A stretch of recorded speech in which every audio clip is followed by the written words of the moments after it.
So recently I was unpacking an employee survey, the kind of survey that organizations take that listens to, gets feedback from employees, says basically how you feeling, what do you think about how things are going in the organization.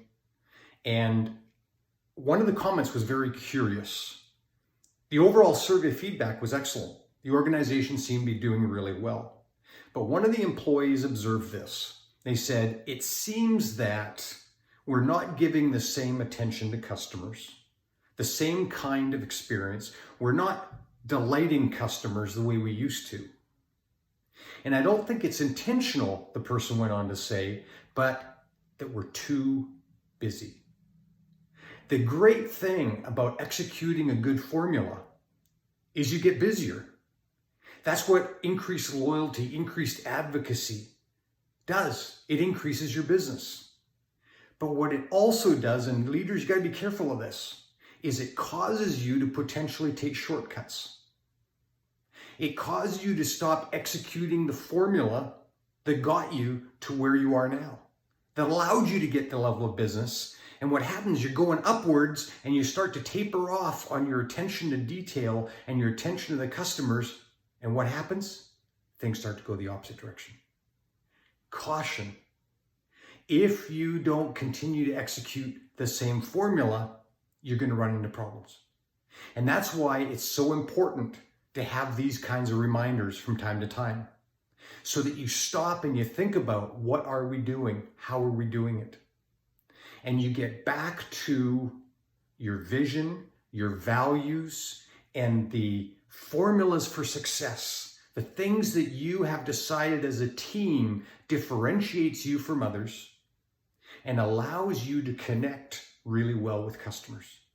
And I was reminded of a story, and it was about Tony Dungy and what he did when he went to the Indianapolis Colts and then won the Super Bowl. He talked to his guys. Indianapolis wasn't doing so well on those days. And he talked to the team and he said, guys, why did we not do so well last year? And all the team could come up with was excuses.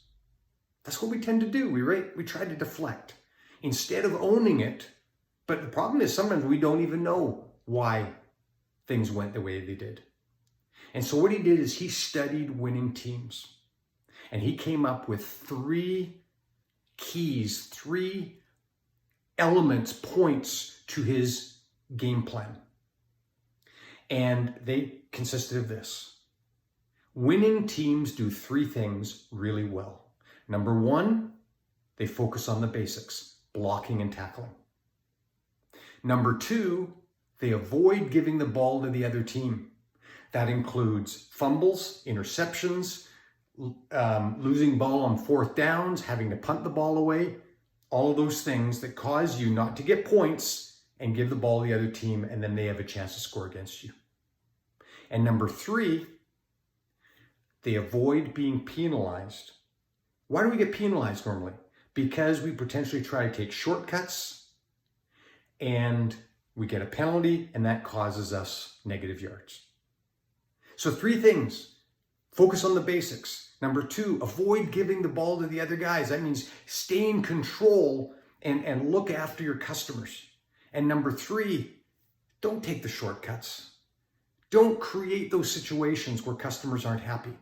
And then you have to spend extra time trying to make it right. Leaders, if you focus on these things, if you get back to the core of who you are as a team and what makes you great, you'll rebound. The team will function better.